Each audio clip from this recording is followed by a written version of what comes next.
We call this meeting to Recording order. in progress. 30 seconds. Minutes, I will take a motion to approve the minutes of July 19, 2021. Move approval. Second, All in favor? Appointments, recognitions, and resignations. Consideration of the I was not, you are correct, so I cannot second that, one So abstention. I yeah. second it. and I'll abstain. Okay. Thank you, Heidi. Consideration of the appointment of Craig Ridley to the vacant Packer truck driver position effective August 4, 2021, and that he be appointed at the mandatory 6-month probationary rate of pay of $20.54 per hour, increasing to the regular rate of $21.62 per hour upon successful completion of his probationary period. This appointment being subject to a current town employee not coming forward on or before end of day August 3, 2021, with a request to be considered for the vacant position, thereby rendering the appointment being considered here, if approved, void. I would move appointment of Craig Ridley as a Packer truck driver under the terms presented with the best of luck. Second. Hey, great. All in favor? Thank you. Consent agenda. Thank you letter from the Mount Desert Nursing Association. Hancock County Commissioners meeting agenda for July 20, 2021. Hancock County Commissioners meeting agenda for August 3, 2021. Hancock County Commissioners meeting minutes of July 6, 2021. MRC bypass update, PERC operational again. Summer Residents Association annual meeting minutes for July 21, 2021. MRC newsletter. Damage assessment determination for June 9, 2021, with July 30, 2021 follow-up. Letter from David Loeb thanking Jennifer Buchanan for excellent customer service. DOT's November 2020 Brookside Road Bridge inspection report dated July 29, 2021. A copy of the report is available at the town office. Thank you from Shannon Westfall for the crosswalk at Mount Desert Elementary School. I would move approval of the agenda as presented. Second that. Great. Any further discussion? All in favor? Thank you. Now, I think we'd like to move on to take other business out of order. Lynn Williams is going to lead us here, right? Yeah, Lynn, are you on? I don't see her on So let's go on. Okay, we'll continue. I'll continue with the selectmen's report. I have a request or I have some interest from the Sustainability Committee of creating a position, coordinator position for sustainability that would be shared by the island towns in their various instruments.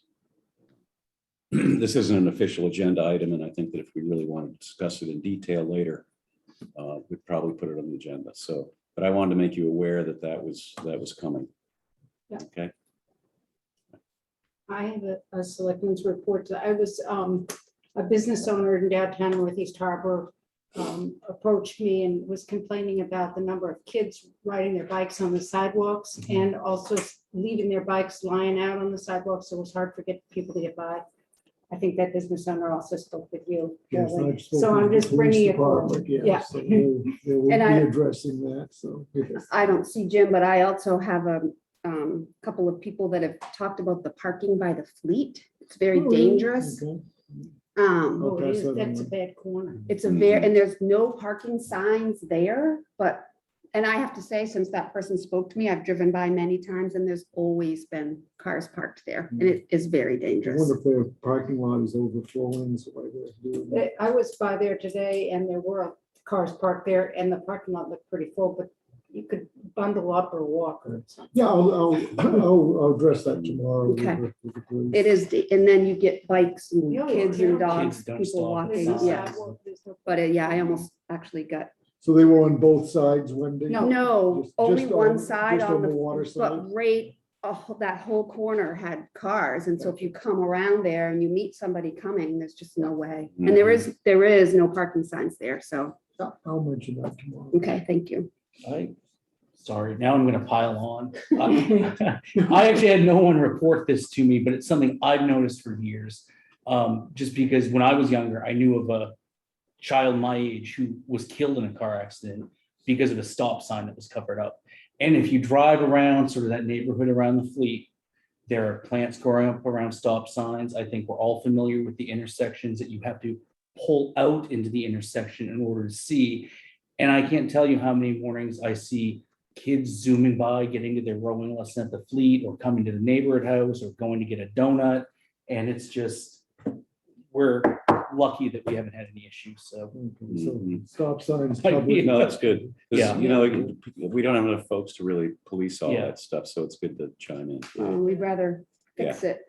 Then react to something. This like is, that. and as long as Matt is doing that, I want to mention that for years, I've noticed It's the August. accumulation of bicycles near the Knowles Company there where the steps go up to the church.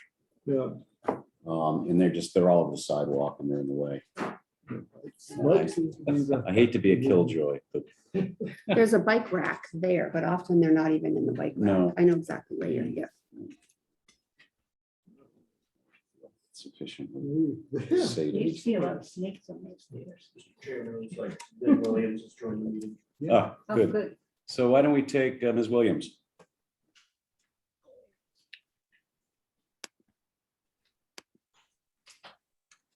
Hi, Hi there. are you taking me right now? We are. Thank you. I am lit, for those of you who I haven't met, which I think is most of you, I am your representative in the state capitol. I represent Bar Harbor, Mount Desert, and Lemoyne.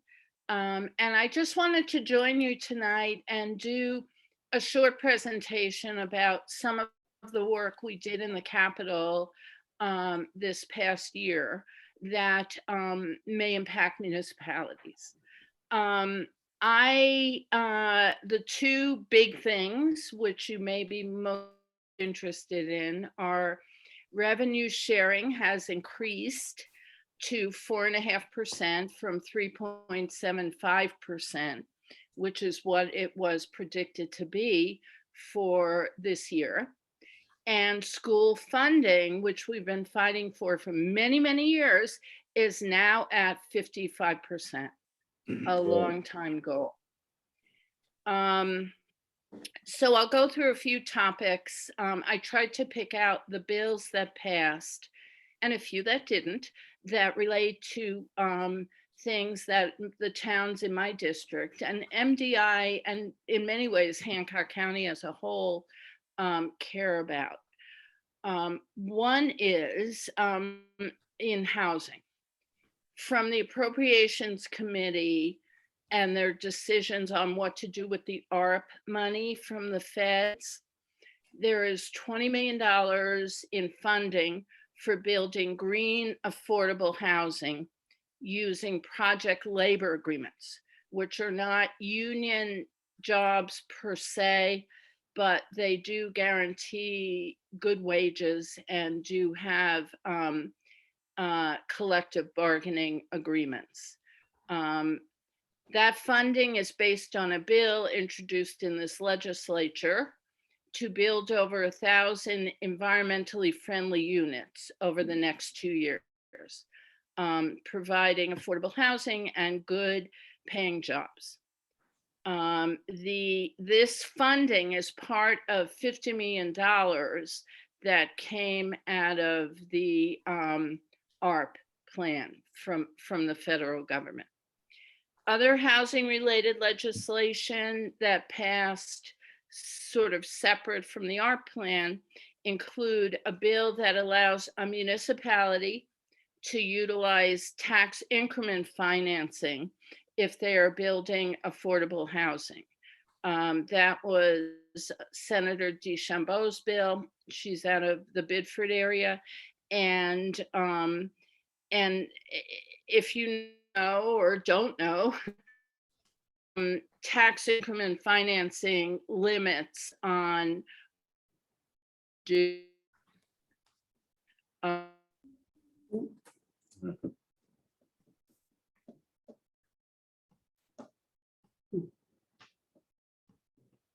maybe she could join by phone. We lost her signal. quality Yes. values. Yes, did I hear a question or, Well, we couldn't hear, you kind of faded The out. signal is breaking I'm up. sorry, Maybe she um, could- where did I fade out? On tax increment financing? That's no surprise because Yeah. it's like, okay. Tax increment financing allows a municipality Ask her to mute her video. to a developer of something that that the town, the municipality considers will benefit the town, and they get a tax break on it if they build it. And this would allow these tax breaks if a developer is building a property that has energy efficiency in it. It would have to be not just a house, it would have to be a multi-unit property, and it would be dependent on whether it includes energy efficiency things, and they would have to be certified by the Efficiency Main Trust. So it's really a bill that promotes building by developers of energy efficient properties, basically. What did not pass, and I have to throw this in because it was my bill, was a tiny increase in the real estate transfer tax, which is basically what the buyer and seller of any property transfer pay. It's a very small amount, and it hasn't been raised for 20 years.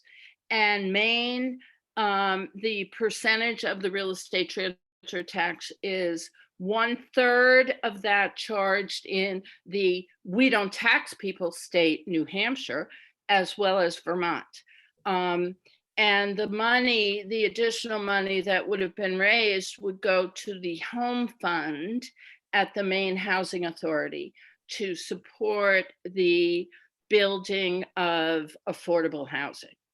That didn't pass. It was the only tax bill that passed out of the House with an ought to pass recommendation, passed out of the Senate, and both taxation committees passed out of them, and passed both bodies, and then was vetoed by the governor.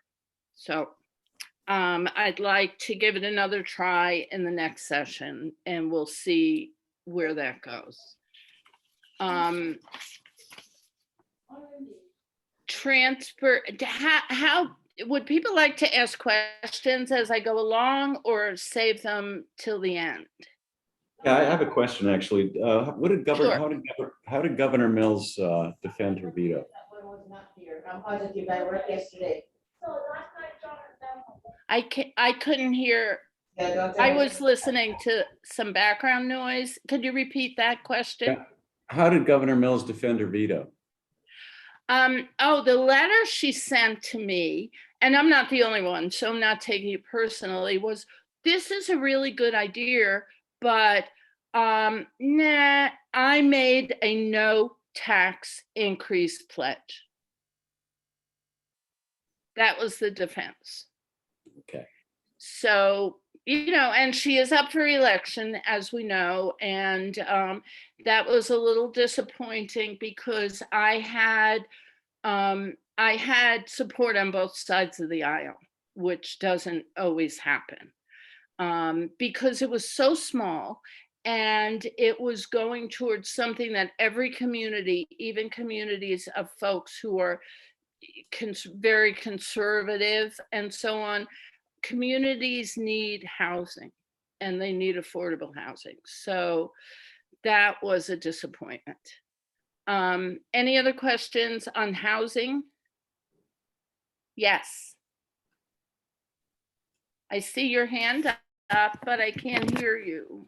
Okay, now can you hear me? Yes, I can now. Thank you. Okay.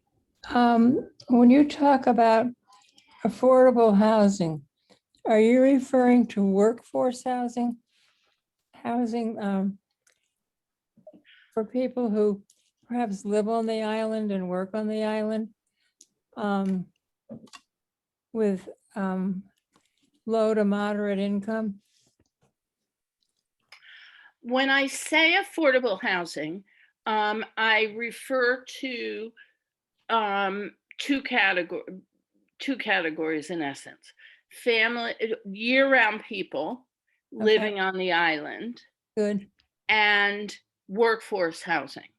And Okay. I will get to, and I can jump maybe to my workforce housing paragraph here, since you bring it up. The affordable, what I talked about here on housing was year-round housing for affordable for people. Things like the Island Housing Trust, it has now, yes. So you know what I'm talking about. Workforce housing. I'll say what I've written here, and you can ask me questions maybe to clarify it. During the session, I was part of the Affordable Housing Caucus, and we met weekly. The aspect of housing that I am most interested in is workforce housing. And I recently met with former Representative Brian Hubble to determine how we might leverage some ARP money that the county is getting to assist MDI towns in creating workforce housing. We didn't have any bills this session in workforce housing, but Brian and I are going to see if we can put together some funding out of ARP, the federal funds that came to us. And part of that is money to the counties to work on creating workforce housing. Okay. So, yeah. So always feel free to contact me and say, all right, it's been like 3 months and I don't hear anything about workforce housing, so get back to me. So I'll pass along my contact information to everyone. Let's see, where am I here? I am at, okay, that page is done. I'd likely give it a session because, okay. All right. Transportation. I am the committee I'm appointed to. Apparently in the first year, a new legislator is only appointed to one committee. At my request, I was appointed to the House Transportation Committee, and public transportation, particularly for those without reliable cars and seniors and people with disabilities, is a primary issue for me. I don't know if any of you saw it, but when I had a small, 90-second Facebook ad during my campaign where the tagline was, "What good is a job if you can't get there?" And I feel very strongly about that.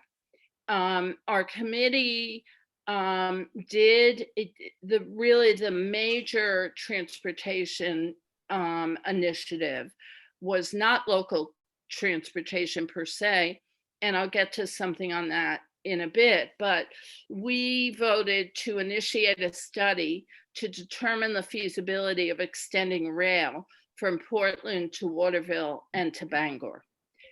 This was heavily supported by both of those two towns, by the National Park Service in the form of Down East Transportation, as well as transportation advocates around the state. The study will be partially paid for by the towns along the route, so there's buy-in from the communities, and hopefully this will lead to increasing transportation possibilities through in that part of the state. Let's see, recycling. This is exciting. We passed a first in the nation recycling bill, which when it begins in 2023, will switch the cost and responsibility for recycling most waste items to the producers. At that time, municipalities will no longer be responsible for the cost of recycling. And in addition to taking the burden off municipalities, research has shown that this switch will provide an incentive to producers to change some product designs to make them more easily recyclable. And so that was as I said, first in the nation thing, and other states already, Oregon has passed a similar bill to do that there. Municipal bodies, a few categories here: municipal bodies and facilities and voting and legal issues. We passed a bill allowing municipalities, counties, and school boards, as we're seeing here, to adopt a policy allowing remote participation. We also passed a bill allowing towns to begin processing absentee ballots beginning on the 7th day before the election, as opposed to the 4th day, due to the huge increase in the utilization of absentee ballots.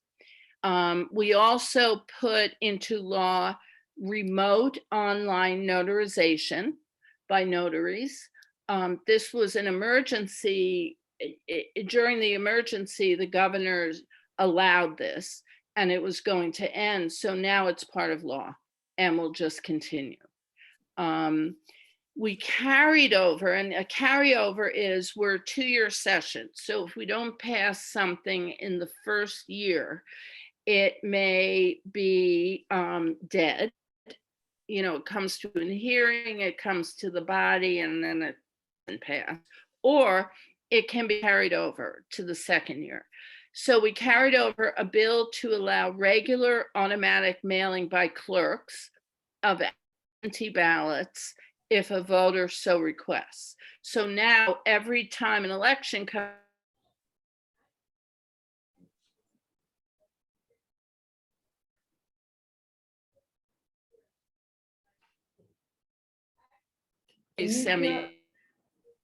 Can you hear us? Because we can't hear you. oh, I'm sorry. Maybe When did you turn off stop hearing me? At the absentee ballots? absentee ballots, but someone suggested that maybe if you turn off your video, you won't cut out as much. Okay, I can do that. Let's see. Here we go. Is that right, Claire?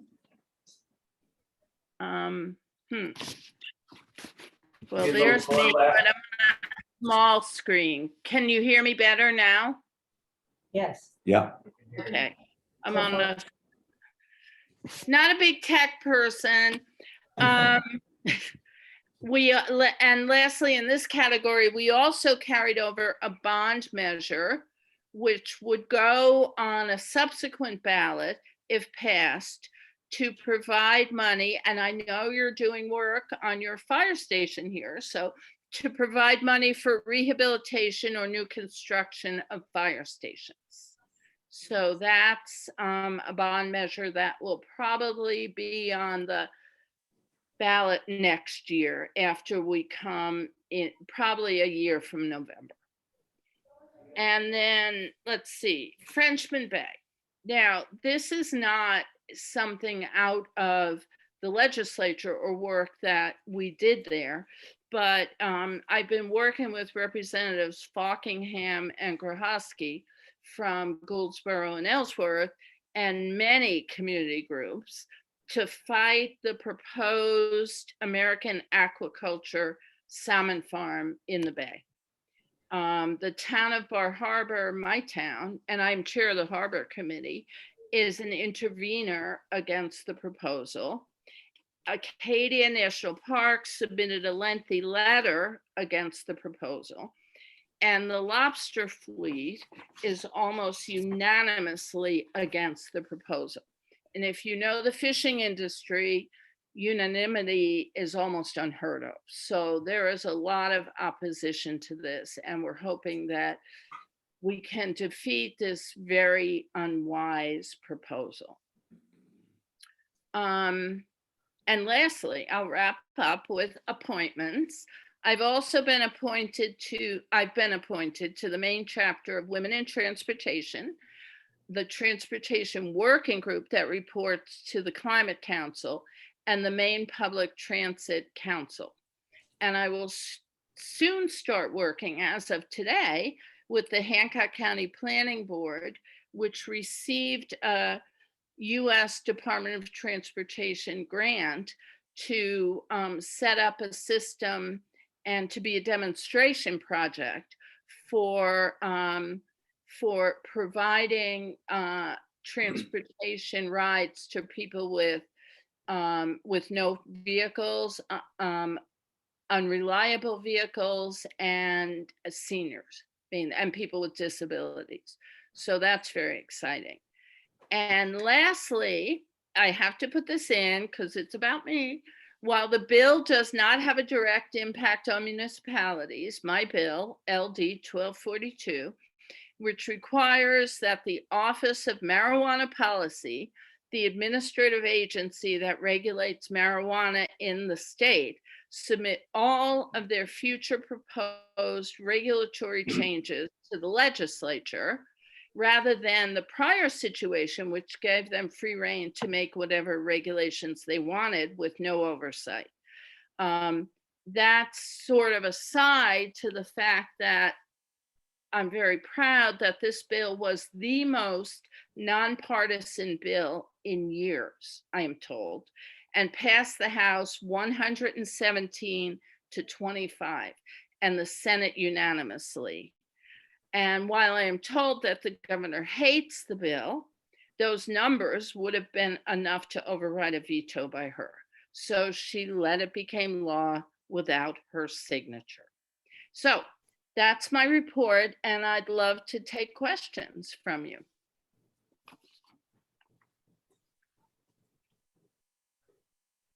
Or not. Could you say, I have a question. Could you say a little more about Frenchman Bay? What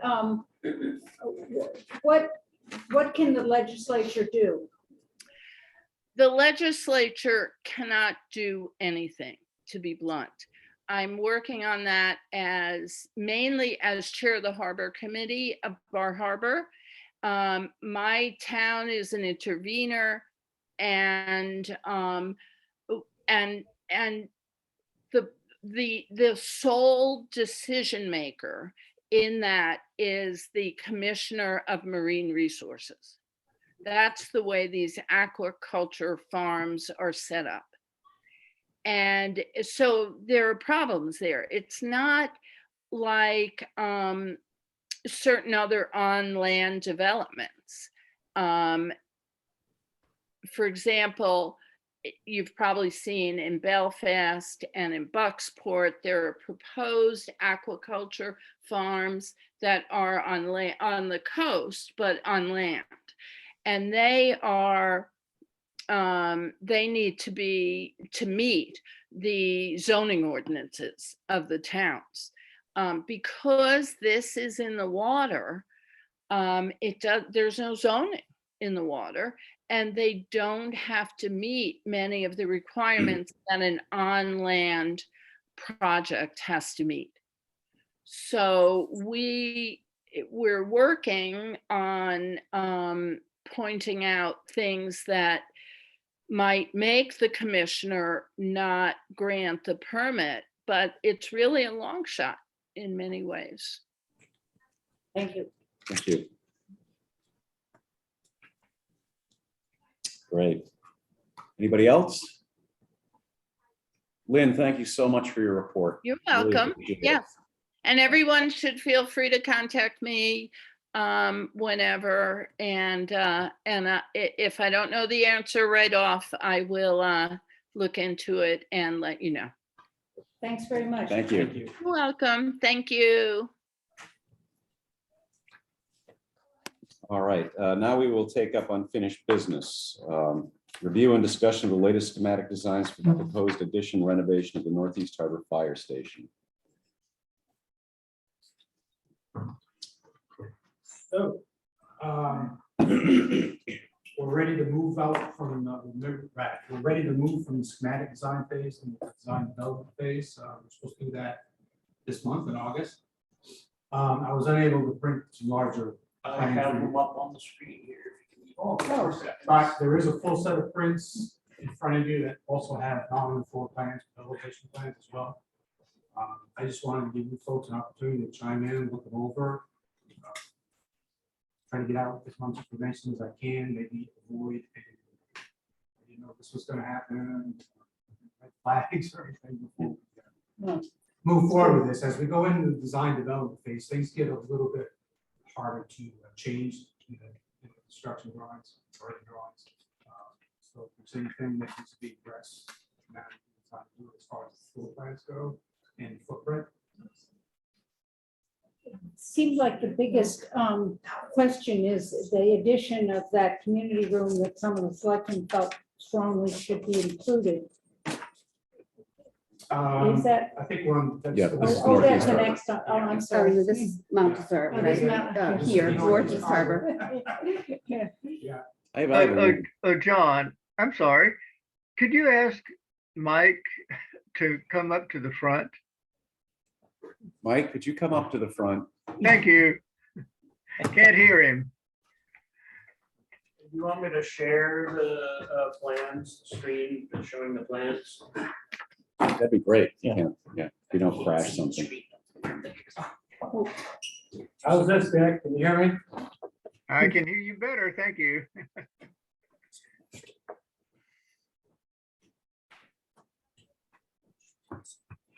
Really, nothing has changed. I don't think it's from the last time. We moved some rooms around, but the footprint's the same. Obviously, we're going to be expanding the first floor to enable us to expand the second floor too, as well as, you know, the bunk rooms up there. But we are adding that fourth bag over on this west side of the building. I have a kind of a silly question. So why the fire pole? I mean, I love fire pole. It's great. Is that like just a, you know, It was actually requested by the firefighters. yeah. And it Kind of cool. it goes back to tradition. Mhm. And those firefighters have been doing this for a long time. Never had the opportunity to use fire poles, same with other stations. So I kind of said, well, we'll put it in there. And Yeah, pay up on the medical Hope insurance. nobody gets hurt. well, actually, they're not going to be 100% safe, but they are a lot safer than the stage. I mean, they have cushions on the bottoms now. I mean, they're designed to. Probably can't be- safer than bolting down the stairs, I would think. Well, it Just- probably would yeah. be. Yeah. Or it can't be any worse than riding on the back of the garbage truck all over. Well, that's a good point. You're even driving them. Yeah, so That's right. I have a question. This sort of little drive out here on this side of the building. We're gonna lose that, right? You can't, Right. but will we still have some parking spaces out there? Yes, Okay. you're gonna lose half of it because the truck bays only Right. really only go halfway out. We're still trying to develop the parking up in here. First, we're gonna try to put in 2 or 3 parking places we can pull in, but I think it was decided it would be just too hazardous, and difficult to try to back out. So I think Right. now what we're trying to do is develop a handicap ADA parking place here, Okay, and then we'll try to make up the other 2 that we lose down in the little parking lot Hmm. down here somewhere, so we don't lose any Makes parking sense. places. There have been so many different plans and so much discussion that sometimes it's hard for me to keep it all straight, but I seem to recall that you said that with the plans that you were developing now, it would be possible to add to them if need be in the future. Is that? Add to these. Yeah, You mean, I don't well, know. we can't go up. No, So but that would go be- out, I mean, maybe over the fourth bed, I don't know. Is there, No, that's the, already covered over? yeah, the total, truck bay area is all used upstairs. Mhm. Um, So no, Probably not. I mean, the only way I think this building could be expanded now would be out into the cranberry lot. Right. I don't think you have, or you can move out and get only parking. Yeah. But you the do town have- owns a lot of land. Right. And this lot not only encompasses this building, but the great out too. Right. It's a lot. So that's an option too. It's an elevation issue there. Great issues. Is it, but there is a little extra, is there extra bunk space sort of incorporated into this one? There If is, it's yeah, there's, Room for four if you, there's four bunk rooms. Obviously, we sleep two, with the plan is to sleep two victims. Yep. Yeah. So each individual have their own room, then you get two extras. Typically, when you have a small crew like this, each firefighter is assigned their own bed, so it's a little bit healthier that way. So they bring in their own linens and they have their own bed and whatnot, so forth. So you have enough beds where you can do that. We don't have to do that. But you also have that option now of if you need to go from 2 to 4, it's already there. Yeah. There is a single bunk room, but that's typically either for the fire chief if they need to stay here overnight, or the assistant chief or chief officer, that for whatever reason is the bunk overnight.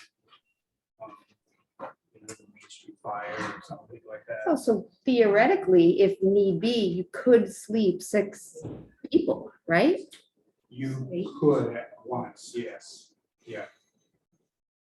So this gives you what you all need to move Yeah, so yeah, forward, it does. It will give us what we need to operate right now and into move forward. move forward. But it also gives you the ability to staff up if you need to, which we don't know what's gonna happen in the fire service. So Right. Well, an EMT, Yeah, well, both EMS and the fire service, but you Yeah. know, I mean, if you're talking about consolidation and you wanna have, you know, one station here, not one in Somerville, or not one in Block, you know, there's all kinds of ways you can approach this, but that gives you that flexibility to do that. yeah, I think it's great. Nice. I think it looks good. Thanks, Mike. Yeah, so we'll move forward next month into the design development and we'll just keep it ready for us. Great. Excellent, thank you. Now, item B, presentation of preliminary cost estimates for an addition to the Somerville Fire Station. Now I ask the question. If you did the review, I did that research as well. They haven't changed since the last time we presented it. As requested, I contacted our architect, we're working with us, and he's just gave me some rough figures of if somebody wants to add on the community room that we're taking away, this would include the community room and a storage room for tables and chairs, and the room that kept the voting equipment up there. So we're looking at it was about 1,600 square feet. He said based on current construction costs, which are around $300 to $350 a square foot, you would be looking to add on around $480,000 to $560,000 to the project that is already existing, the fire station project, which is around $400,000 to $500,000. So you'd be doubling the price. But that would only include the construction costs. It would not include any site work, foundation work, permitting, testing, soil testing, anything like that. His ballpark guess around doing the whole foundation, everything, would probably close to 800,000, 900,000 square Mhm. to add on that 1,600 square foot Great. addition. Carolyn, have we had any outcry from people worried about the community room in Well, Somerville? they're worried about a community room. They're not locked in to having Mike's plans go through as long as we can identify a suitable community room. That seems to be the problem in the village. And not so upset about losing that community room as long as it can be replaced. So that's the issue of something. As you know, I'm working on a little project, but that could take quite a while possibly depending. So Mike very thoughtfully went through and tried to see what it would look like if you wanted to try to consider something on the current site. So that was good. Yeah, there's a couple of watch-outs here, I guess, is one, the timing. Yeah. The fire department can't have 2 fire stations. under construction. Right. So we're trying to get this fast track, to get this completed just about the same time this one would undergo construction. If everything's approved. If you're gonna add on, that would probably push this project out because it's just not really the site work done on that soon. The other issue that I had was locating a community room right adjacent to a working fire station, especially if the lighting and adding on. You remember these community rooms are used sometimes 8, 9 o'clock at night. You got a crew there trying to sleep, rest, work, whatever it may not work out well. But those are the 2 concerns that I would have with adding on to this building. Other than permitting, we don't know if the ground is suitable for, but it's all kinds of things we have to. So in theory, because I'm concerned about the timing too, and it sounds like if we were to add on sort of with this initial Somersville project, the community room, it would delay the project, or there's a chance it could delay. the It project. could, that's something we have to talk to. So I'm just wondering if it would be wise to move ahead with the fire station portion of that project. Take some time to explore, as you were saying, is it the best option at some point to add on that space? Or are there other options which are worth researching that, I just, my main concern is with the timing thing. I agree with you, Matt. I mean, to me, I think about like the community space there. I think you just sort of ended up with that space there by default. I think when that was built, and that was built when we still had village fire department. So that was probably used as a training space, as a fire department meeting space. And oh, hey, we just happen to have this sort of nice space that the community can gather to. I'm not sure that would have been the primary purpose, but it is valuable to have that sort of space in Somersville, certainly. No, it's all true. And I guess the other thing that should be discussed, or at least mentioned tonight, is there still favorable looking into a special town meeting in November to try to approve funding for this? I'm in favor of that. Oh, yeah, sure. I think so too. Because Yeah. again, the timing, if we can get funding approved in November, December, that means we can hopefully start construction during the winter. We can get this done by mid-summer, which is when we really like to start doing this project. Yeah, soon after the May meeting, it's all approved. I think your whole timeline and plan and being able to move things around between the two, I think it's terrific. And Well, I'm in favor. it's still a work in progress. Yeah, but you've done a great job. I Yeah. know it's been a difficult process and a lot of going back to the drawing board, but you've done it, and I think you've come up with a good solution. Without a lot of disruption to the service that Right. our community needs. Yeah, And I well- think that's the key too, is making sure And the with the- firemen are Yeah, safe with the and addition of now with the ambulance Yeah. coming in, there's a lot to keep track of. There will be a little bit of a transition period, just so you know, when we will have to move all. the Right. operations up to Right. Somersville Yeah. Pretty much, we'll still need a truck and steel arm, but, and this building will be empty, but hopefully that will be 10, 12 months at the most. Shake that for that. Mike, thank you very much. Yeah, thank Okay. You've you. done a heck of a job. So move forward with this one too? I as Yes. is? I think so, yeah. And then Yeah, we'll- because if I may speak up too, I'd Yeah. like to get some land use stuff.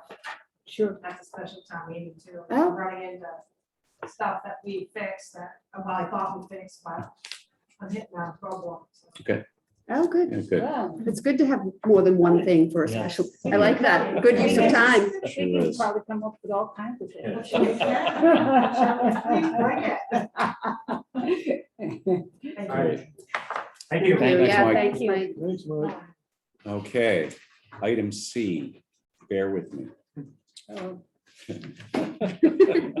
Consideration of accepting the recommendations provided by Public Works Director Tony Smith in Part F recommendations of his July 26, 2021 memo from him to Town Manager Derlin Lunt Jr. referenced as Pump Station and Treatment Plant Improvements Project 2021 project, which in brief, 1, provides that total project funding for the 2021 project of $518,848 be as described in Table A, 2021 project costs and proposed funding.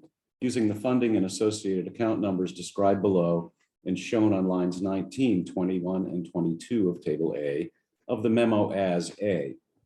$332,279, which is the remaining balance of 2 prior wastewater projects, SRF funds and account number 3000048-57710, and B, $32,566, which is the remaining balance of the fiscal year 22 sewer capital pump stations budget appropriations line number 1550551-57051, and C, $154,003, which is the wastewater capital reserve account number 4050500-24501, with a current balance of $284,777, for a total 2021 project funding of $518,848. Okay. Item 2, awards the construction of the 2021 project to TB Buck Construction at a negotiated cost of $460,848.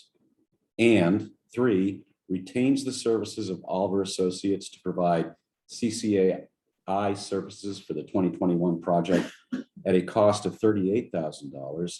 And 4, authorizes the use of up to $20,000 for contingency funding for the 2021 project. And 5, authorizes Public Works Director Tony Smith to execute all contracts and documents and do all things necessary or convenient to accomplish the 2021 project on behalf of the town. I would take a motion. Does the person who makes the No. motion have to I think this is read an that? as read. As read, I so moved. Thank you. Second. Great. Any further discussion? All in favor? Great. Thank you, folks. Mhm. Okay, and item D. Next. In conformance with our capital improvement plan, consideration be given to the authorization of the purchase of a new 2022 International truck and chassis from the Daigle and Houghton Company at their bid price of $85,400, and the purchase of a new plow, wing, and mounting equipment from HP Fairfield at their bid price of $94,230, for a total purchase price of $179,630 using funds from a Public Works Equipment Reserve Account number 4050100-24500, with a current balance of $289,941. There will be a $110,311 remaining balance in the account if we make this purchase.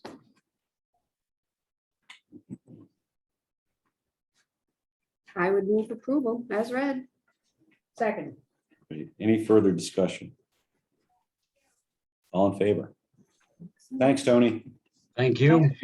I'd like to say one thing, Tony. Yes, Thank you very much. This is, your attention to detail is incredible.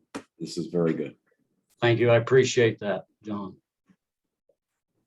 Okay, new business. A, consideration of authorizing Public Works Director Tony Smith to apply for the DEP permit by rule and the town's conditional use permit required for Seal Harbor shoreline erosion stabilization control work needed along the easterly side of the harbor described in the 7/29/21 email to Town Manager Derlin Lunt Jr., a copy of which is included in the Select Board information packet and available on the town website. I would move that we authorize our Public Works Director to apply for the permit in question. Second. Great. Any further discussion? I'm glad you're taking care of this. Yeah. Tony, this is the, we've been working on this for a few years, right? No, this just happened last winter in a big surge. It's the stretch of the shoreline opposite Dennis Schubert's house, down over that embankment, Oh, okay. between the swing set, Before. just Oh, beyond yeah. the swing set. Okay, so it's before the Steel Harbor Club stuff. Yes, yes, exactly, John. Thank Okay, you. Makes sense. Been moved and seconded. moved and seconded, all in favor? Aye. Great, aye. Thank you. Thank you. I move signature of account agreement and corporate authorization resolution with First National Bank to add Jake Wright as a signer on the account. Move approval. Second. Any further discussion? All in favor? Consider the adoption of a remote meeting policy. Did you get a chance to read that? Yep. Yes, OD 32 of the state legislature. Basically, it allows us pretty much to continue what we're doing now. The one caveat is the OD 32 requires the officers of the board to be present unless they have a valid excuse to not to do so. So the expectation is you folks will continue to meet here in person, but if you're away somewhere or you're sick, then you can come in via remote. However, if there's another big COVID surge and it's not safe for us to be here, That would be up to the state, I think. that, to- the state would make an They would emergency. have to do Yeah. that, yeah. Right now, I want to make sure that we're in compliance with OD 32. So if anyone questioned what we were doing on these remote meetings, we could say, yes, we're in conformance with the law as Right. written. So I had that MMA draft policy reviewed by our legal counsel. They said it was fine, looked good.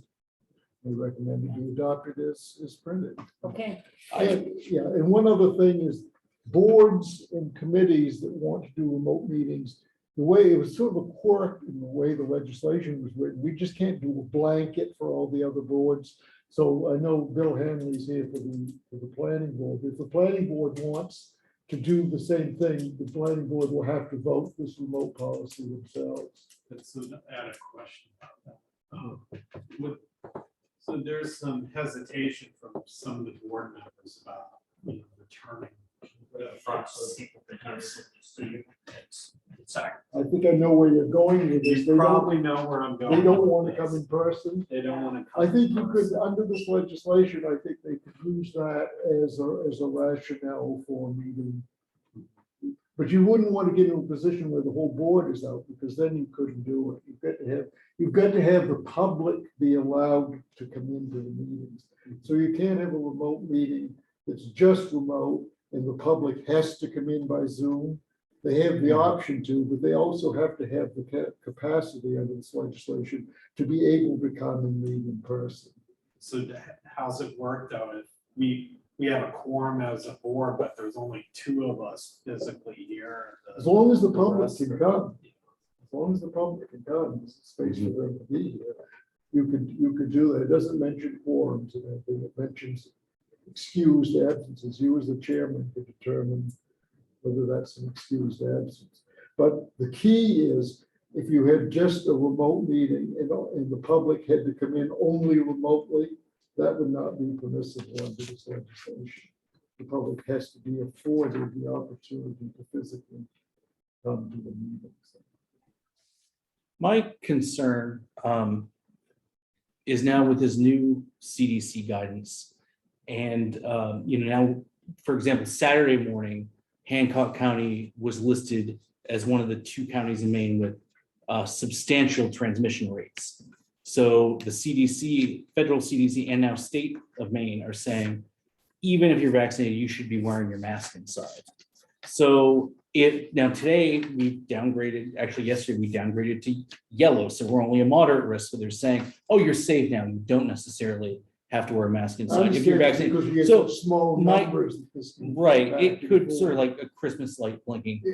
on and off, or like fire danger. But my concern is, and maybe it's a little selfish, but I think about, so we're gonna have to have meetings in person if we were to end up in that orange or red category. If we want to follow CDC guidance, which I'm sure as a board we do, we all have to sit up here masked up, even if there's nobody in the audience, and there's no option for us just to say, we're just gonna be all remote for this. At this point, under that legislation, that is not permitted. Now, whether or not they would come up with some emergency.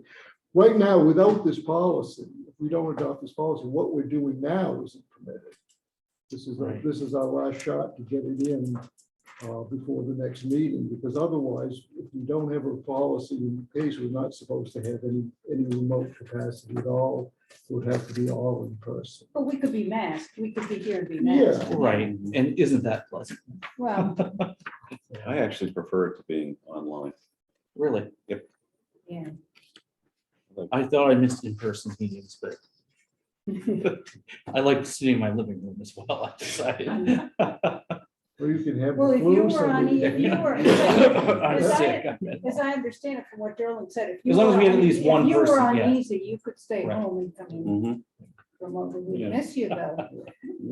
The key is, and they may, again, this legislation was passed relatively hastily under the conditions that were, they very well could come back and amend it, but I'm concerned that right now, the way it stands, we really need to get this passed in order to continue what we're doing now. So, And just the one other thing I noticed was, and we really learned some things during our sort of remote meetings.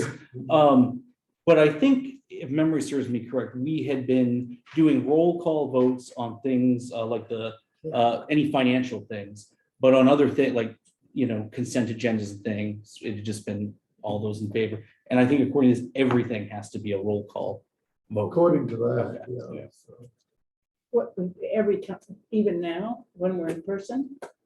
If for some reason we have to go to online. Oh, Yeah. okay. but right now, we'd be in person, and we're recording it, so Right. there's no question. We can pick Okay. up who said what when. So. So I move, we accept the remote participation policy as presented. I would second that. Any further discussion? All in favor? Great. Consider revision of sections 5.5.2 and 6.9.0 of the personnel policy. That's mine. What we've been doing, we've been gradually going back and forth into the policy because we made a lot of changes. And we just want to make sure that everything that we're actually doing as is written into the personnel policy. So we don't want to be inconsistent, that we doing one thing and the policy says the other. So Jake and I have been spending a fair amount of time trying to make sure everything runs into conformance. That's what those changes would do. One thing I just didn't understand, Jake, I'm sure it's just the terminology I'm not familiar with. Salaried and hourly full-time employees will be front-loaded 40 hours. What Right. does that mean? I'm happy to address that. I think we're actually on one prior. Yours goes over how the salary will be calculated. So I'll address that in the next item. Oh, okay. Front loading means that they're, beginning the fiscal year, all the hours are awarded at once rather than accrued. I see. like on a Well, that's what I figured. regular basis. And that's all front loading means. So if someone were to, I'm sorry, this is out of order, but if somebody were to leave their job, they get, No, that's No. addressed Oh, okay, in section. In section 8.7, mhm, that's actually another part that I clarified was the rate at which full-time employees will earn EPL for the purposes of calculating how much they have not earned, basically, if they were to leave, I see. because that's paid out at separation, but it's only the portion that has actually been earned is paid out. So there's a portion of 8.7 that goes over how we calculate it. And for full-time salaried employees, we calculate it as an hour of EPL for each week that they work, Right. which is in accordance with how we do the full-time hourly employees, which is 1 hour of EPL for every 40 hours I see. that they work. So you're assuming a 40-hour work week for salaried individuals. Okay. It's just a sticking point for me. In a prior life, I had a problem with something like this. So I'm always looking at that. Thank you. And I apologize for not answering immediately. I was under the impression we were trying to stay within the Well, we probably the are. item. I like to leap around a little. It's always a good point. So going back to 5.5.2, we are sort of taking the personnel committee, and I That, guess this lay committee, out of that equation, right? that went away when we did the Okay. wage survey, Mhm. that we adopted those salary scales at that point. That's right. That was a, Now that was a layover provision that should have gone out at that same time. And now it's basically by algorithm. Yes. Good. Do we have a Motion and a second. We do not. I would move that we make the revisions to sections 5.5.2 and 6.9.0 of the personnel policy under the terms presented. Second. Right, all in favor? And consider amending section 7.7.1, 7.7.10, and 8.7 of the personnel policy to clarify vacation accrual methodology, required leave for bonded personnel, and earned paid leave accrual methodology. I'll move approval of the amendments as presented. Second that. Any further discussion? All in favor? Thank you. Thanks, Jake. Thank you, Jake. Other business? Any other business? Nope. Treasurer's warrants. For approval and signature. Town invoice AP 2176 and AP 2205 in the amount of $480,814.88. Move approval. Second. All in favor? Approval and signature treasurer's payroll, state fees and payroll benefits warrants. State fees and payroll benefits AP 2203, AP 2204, and town payroll PR 2202 in the amount of $155,079.71. Move approval. Second. All in favor? One abstention. One abstention. Acknowledgement of treasurer school board AP payroll warrants is shown. School invoice number 2 in the amount of $146,607.16. Move acknowledgement. Second. All in favor? Motion for adjournment. So moved. Second. All in favor? That died.